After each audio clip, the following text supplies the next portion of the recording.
Continuing, chapter 3, book 3, chapter 37, verse 32. The whirling warriors of Narmada's goats came rushing unarmed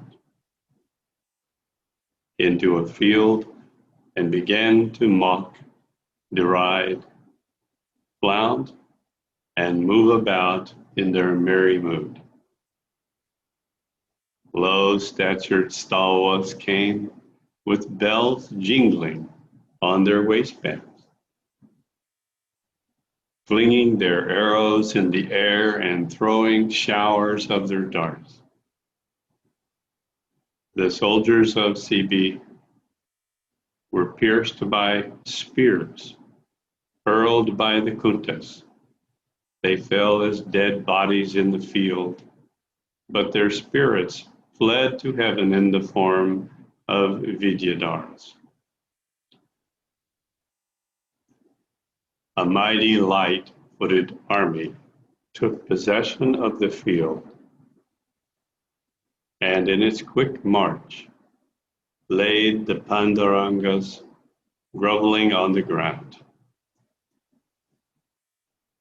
Big Punjabis and furious warriors from Benares crushed the bodies of stalwart warriors with their lances and cudgels, like elephants crush mighty trees under their feet and tusks. Burmese and Vatsinis were cut down by the discs of the Nepalese. Saws cut down sayas like withered trees.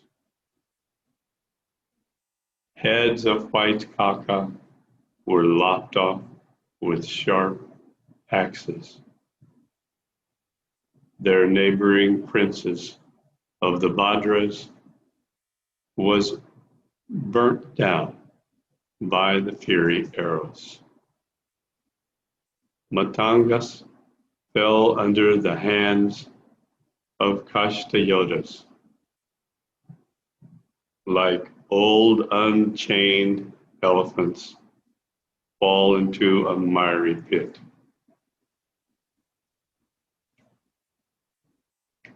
Others who came to fight fell like dry fuel in a blazing fire.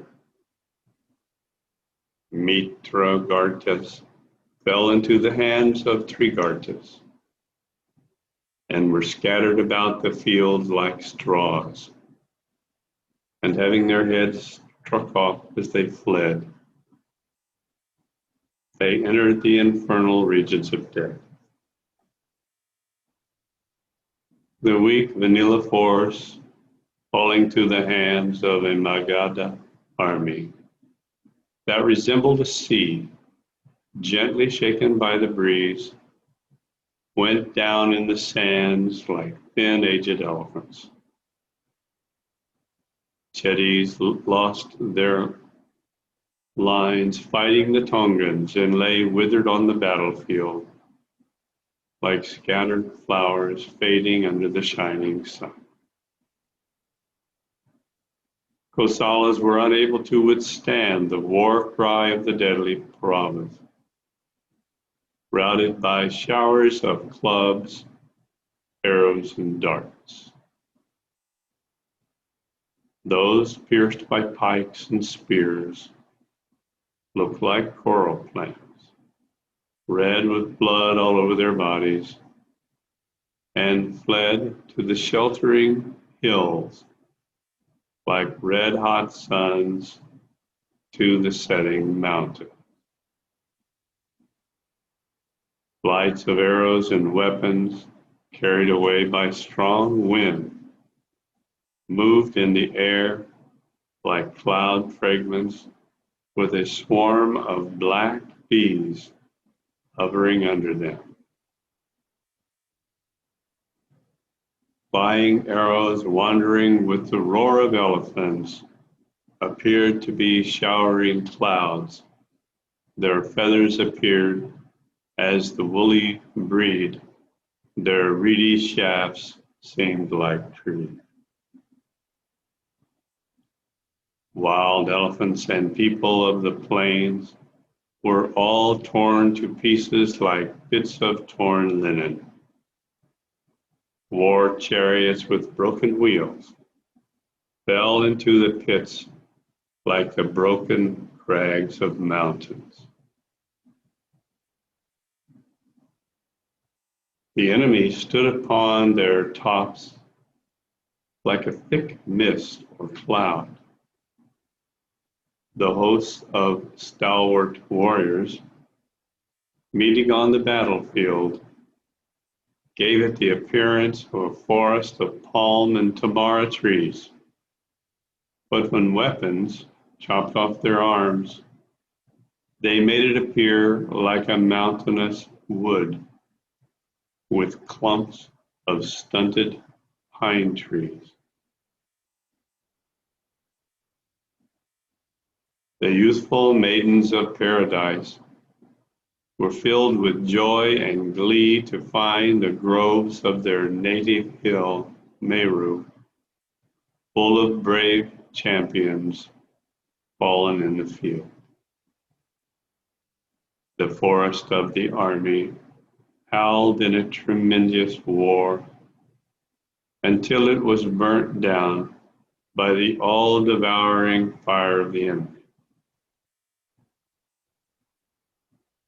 Hacked by the Assamese, their weapons snatched by the Bhutas, the Dasaranas threw away their staffs and fled like a herd of cows. The Kasyas, by their valor, were eager to despoil the tinsels from the dead bodies of the chiefs. Like summer heat robs the beauty from lotuses in a drying pool. Tushakas were beset by masalas with darts, spears, and mallets. The sly Katakas were defeated and driven away by the Narakas. Kauntas were surrounded by Prashta warriors and were defeated like a good people by the treachery of the wily. The elephant drivers, who struck off the heads of their hosts in a trice, were pursued by harpooners and fled with their severed heads like the lotus flowers plucked by their hands. The Saraswatas fought on both sides with one another until it was evening, and yet no party was looser or gainer, just like a learned discussion among pundits or lawyers. The puny and short-statured Dakans, driven by the demons of Lanka, redoubled their attack against them, like smoldering fire is rekindled by fresh fuel. Ram, what more shall I say about this war, which baffles even Shesha, with its 100 tongues and mouths to attempt a full description? Chapter 38. The battle, end of the day, the battlefield after cessation of fight. Vasishta continued. Now, as the war raged fiercely, with mingled shouts on both sides, the sun shrouded his polished armor under the mists of darkness and was about to set.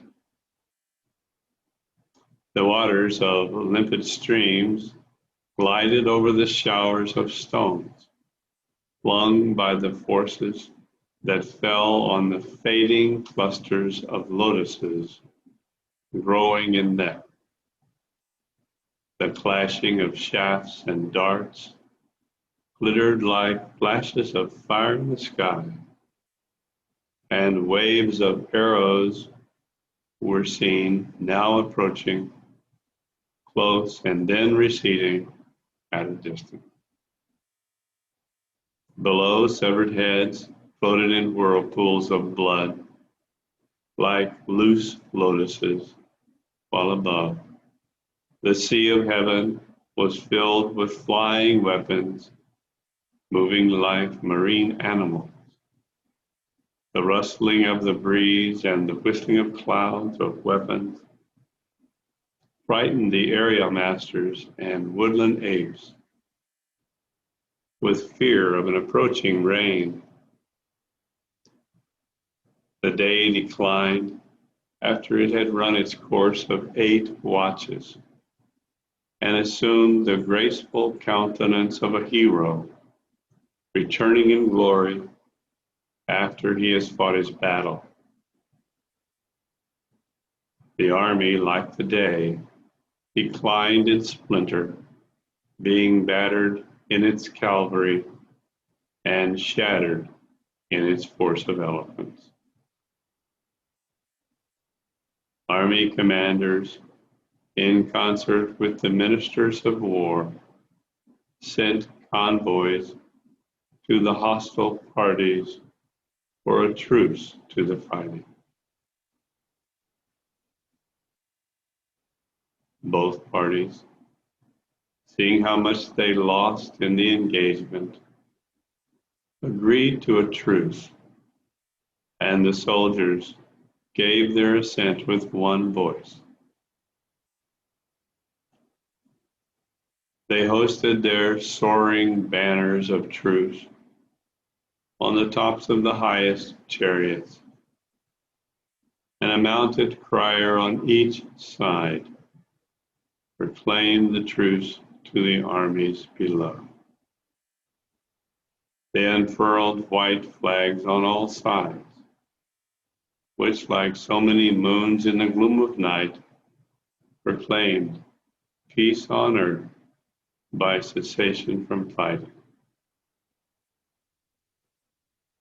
Then the drums delivered their loud peals, resounded by the roaring clouds above and all about. The flights of arrows and weapons that had been raging like fire in the sky now began to fall in torrents on the ground below, like the currents of Lake Manasovar. Hands and arms of warriors rested like their feet, like the shaking of trees and the surges of the sea end after an earthquake. The two armies went their own ways from the field of battle, like inlets to the sea, run into the land in different directions. The armies being at rest, there was an end to all agitation in the field. Like ocean waves were lulled to rest, with the calm after being churned by Mandara Mountain. In an instant, the battlefield became as dreadful as the dismal womb of death, and as deep and dark as the hollow pit of the sea after Agastya sucked up its waters. It was covered with the dead bodies of men and beasts, and flowed with the floods of purpling blood. It resounded with the sounds of insects, like a heath with a humming of bees. Gory bodies gushed with blood and gurgled like sea waves. Cries of the wounded wanting to live pierced the ears, and throbbed the heartstrings of the living. The dead and wounded, rolling around side by side in streams of blood, made the living think the dead were still alive like themselves. Big elephants lying dead in piles on the field appeared like cloud fragments, and the heaps of broken chariots looked like a forest blown over by a storm. Streams of blood flowed with the dead bodies of horses and elephants, and heaps of arrows, spears, madlocks, and mallets flowed together with broken swords and missiles. Horses were lying in their halters and harnesses. Dead soldiers were wrapped in their mail and armor. Flags, fans, turbans, and helmets lay scattered in the field. The winds rushed by the opening of quivers, like the hissing of snakes or the whistling of the breeze in the holes of bamboo trees. Flesh-eating scavaging were rolling on beds of dead bodies as if they were bedding of straw. The gold chains from the helmets and head ornaments of fallen soldiers littered with rainbow colors, and greedy dogs and jackals tore at the entrails of the dead like long ropes or strings.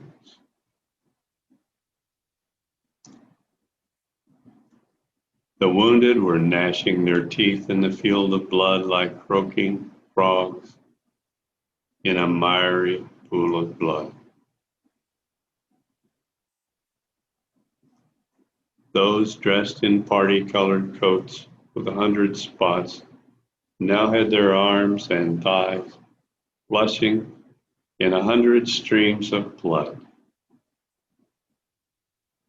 Friends wailed bitterly over the bodies of their dead and wounded, lying amidst heaps of arrows and weapons, broken cars, and scattered trappings of horses and elephants that covered the land. Headless trunks of demons danced about with unlifted arms touching the sky. The stink of carrion fat and blood filled nostrils with nausea.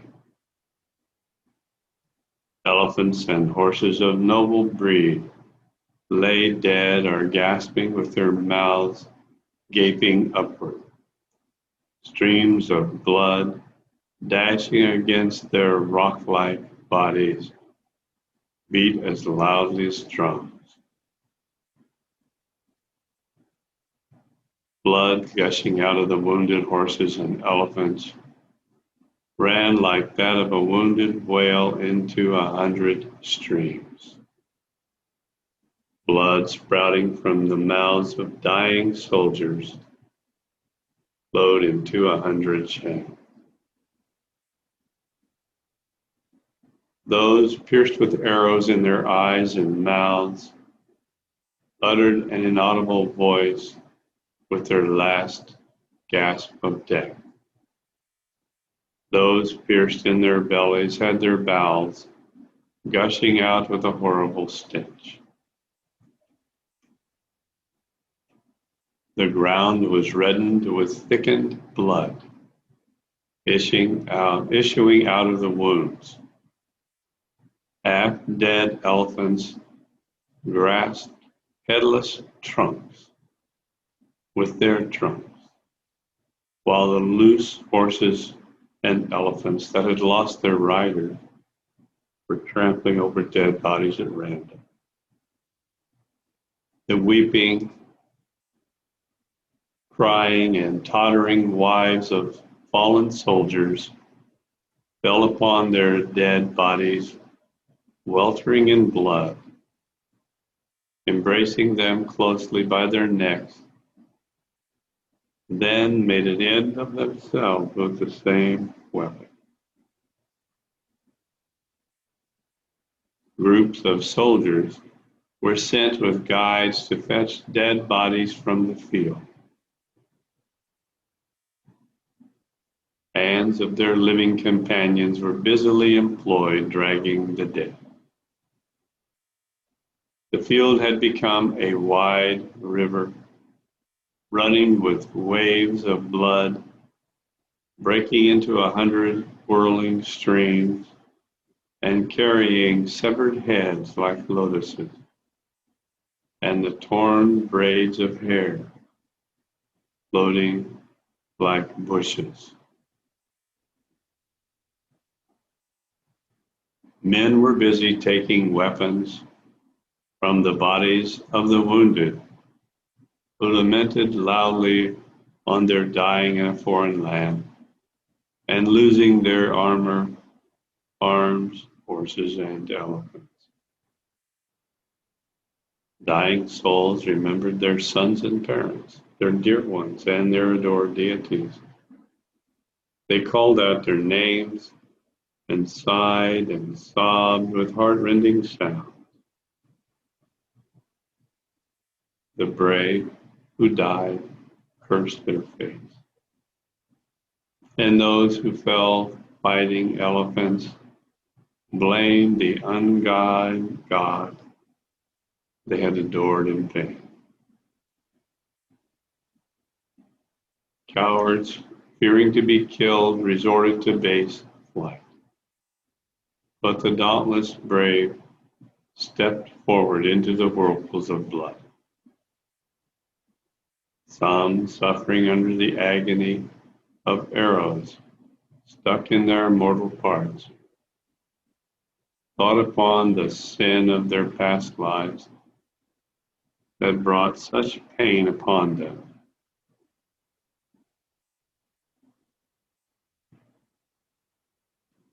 Blood-sucking Batala ghosts advanced with their horrid mouths to drink blood from the headless torsos.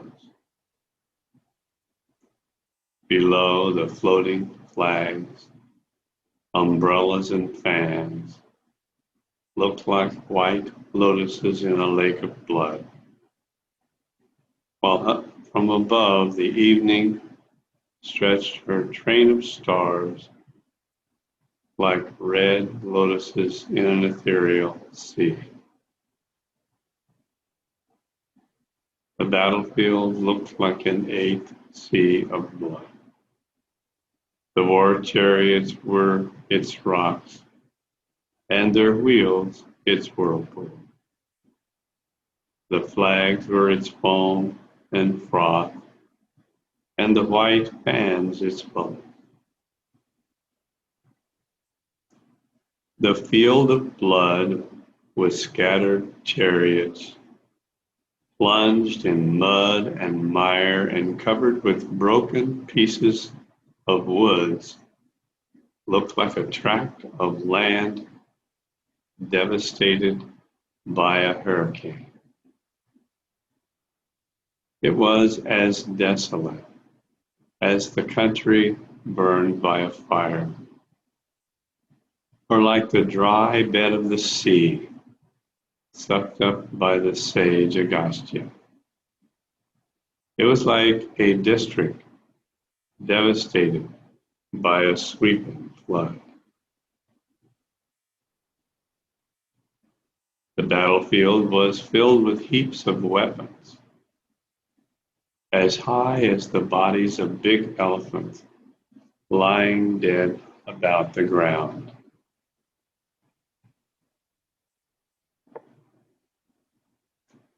The lances carried down by streams of blood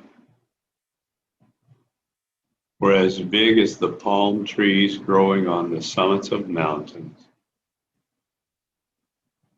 Weapons sticking in elephant bodies seemed like shining flowers growing on green trees.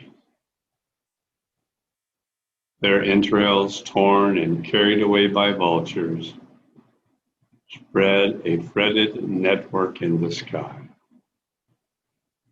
Lances stuck in the ground by streams of blood made a woody forest on the banks of a red river, and the flags floating on the surface were like a bunch of lotuses in the liquid blood. Friends pulled dead bodies from the bloody pool in which they drowned,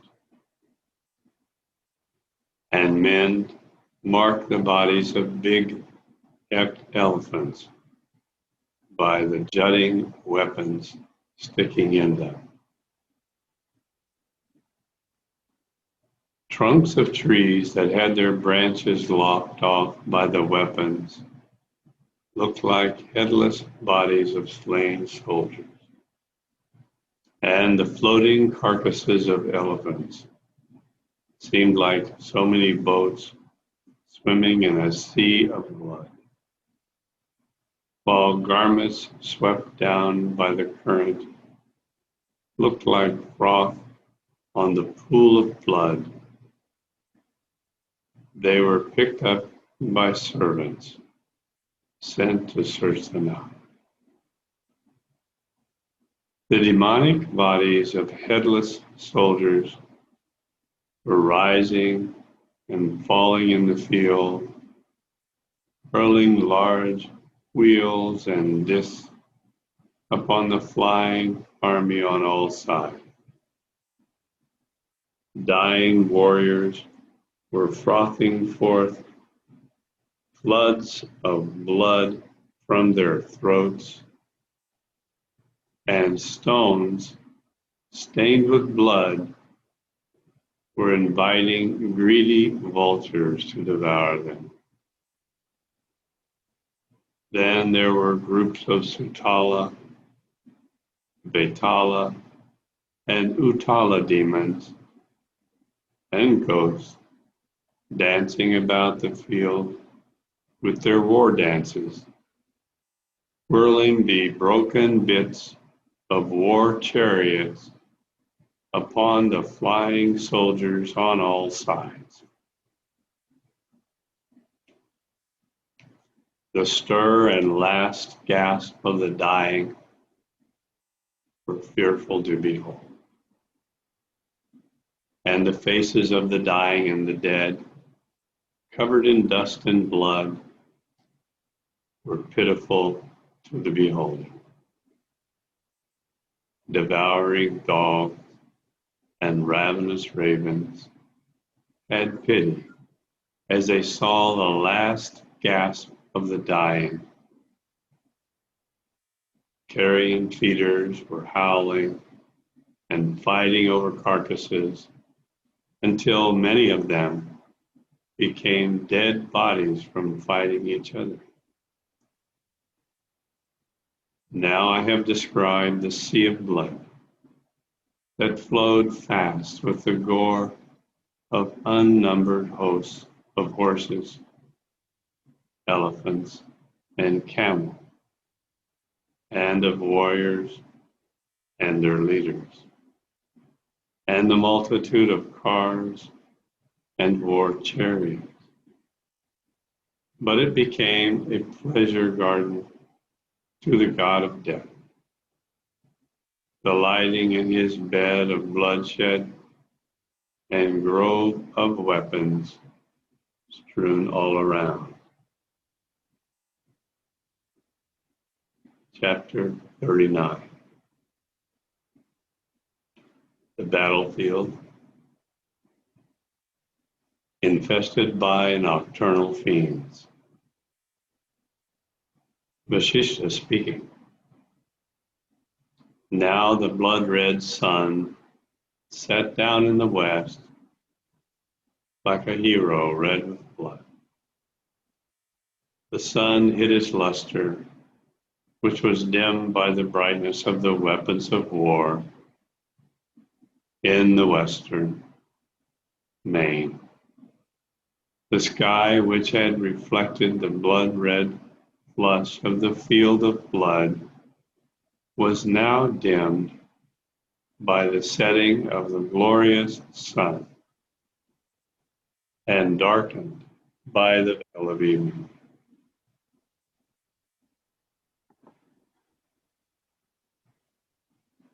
Thick darkness spread over the face of heaven and earth like the waters of the great deluge. There appeared a body of the Tala ghosts, dancing in a ring and clapping their hands. The face of day, smeared with the blackness of nightfall, was painted by the light of evening with stars, like pearly spots painted on the cheek of an elephant. The busy buzz of creation became silent in the dread darkness of night. Like the humming of bees over the surface of waters, the hearts of men were closed in sleep as in death, like the petals of the lotus at night.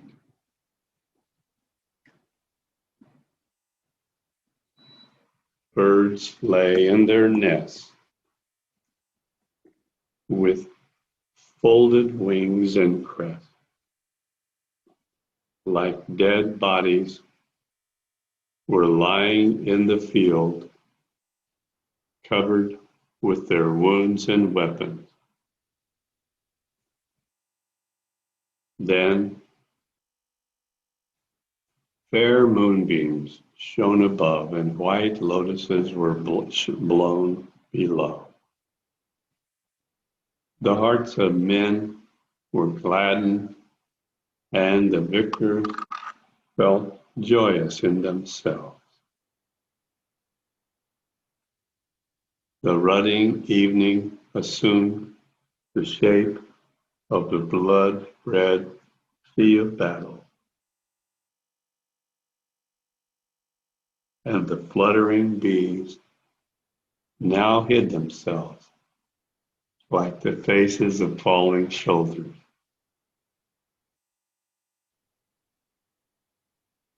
There was an ethereal lake above, dotted on high with stars like white lotuses. And here was the earthly lake below, beset by lotus resembling the stars of heaven. Bodies thought to be lost in darkness were now recovered in moonlight like gems hidden underwater, are found scattered about. The battlefield was filled with Vetala ghosts, howling with their hideous cries, while bodies of vultures, crows, and owls tore at carcasses and sported with skeletons.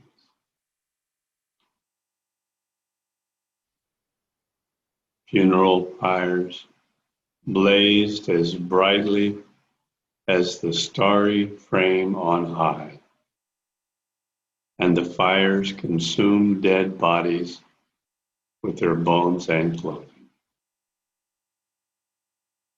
The fire burnt bodies and bones to ashes. Afterward, it extinguished itself as if sated with flame. The female fiends now began to sport in the water, there arose a mingled cry of dogs, crows, and yaksha demons and vitalas clapping their hands. Bodies of ghosts thick as wood and forest were moving about. Dakinis were eager to steal away the flesh and fat from the piles of bodies gathered for funeral. And Pishakas delighted in sucking the blood, flesh, and bones of the dead. The demons were now looking and now lurking about the funeral piles, and the Rakshasa demons that rushed in carried away carcasses on their shoulders.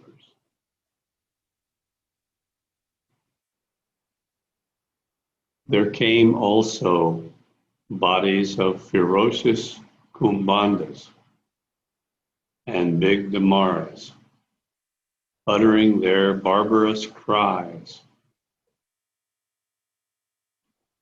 and hovering in the shapes of clouds over the fumes of fat and flesh.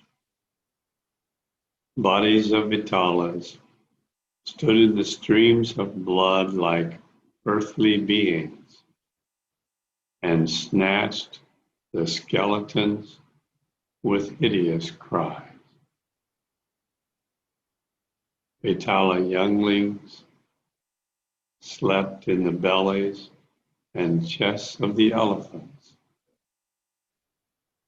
and Rakshasas were drinking their fill in the bloody field. Giddy Vitalas fought one another with the lighted faggots from the pyres, and winds blew the stench of the putrid carcasses on all sides. Female fiends, rupikas, filled the baskets of their bellies with carrion, with a rat-a-tat noise. Yaksha cannibals were snatching half-burnt carcasses from the funeral pyres as their roasted meat and dainty food. Aerial imps, kagas, attacked the dead bodies of the big bungas and black kalingas and flouted about with their open mouths, emitting the blaze of falling meteors. Batala ghosts fell down in the dark and discolored blood pits, lying hidden in the midst of heaps of dead bodies, while Pyashka orgies and leaders of yogini sprites laughed at them for their false steps. Entrails, being pulled, vibrated like the strings of musical instruments. The ghosts of men that had become fiends from their fiendish desires fell to fighting one another. Valiant soldiers were frightened at the sight of female fiends, rupikas, and funeral rites were disturbed by the Vitala and Rakshasa demons.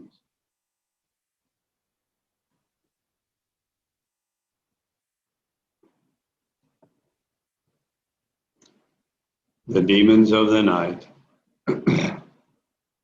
Nishacharas, were frightened at the fall of carcasses from the soldiers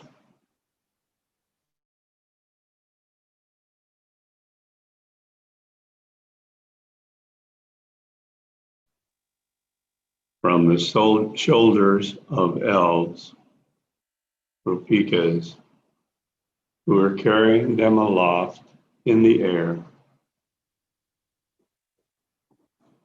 where they were waylaid by a throng of ghostly demons, bhutas and kata.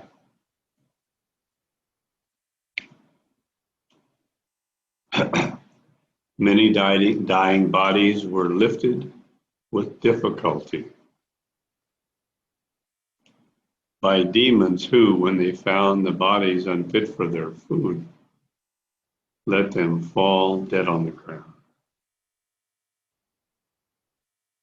Pieces of blood-red flesh that fell from the fiery jaws of jackals looked like clusters of Ashoka flowers strewn all around the funeral ground. Vitala urchins were busy putting scattered heads over the headless bodies of Kabandas and bodies of Yaksha, Raksha, and Pyashka ogres flashed like firebrands in the sky. At last, a thick cloud of darkness covered the face of the sky, and the hills, valleys, gardens, and groves became hidden under the impenetrable gloom. Infernal spirits were loosened from their dismal abodes and ravaged at large over the battlefield like a hurricane under the vault of heaven.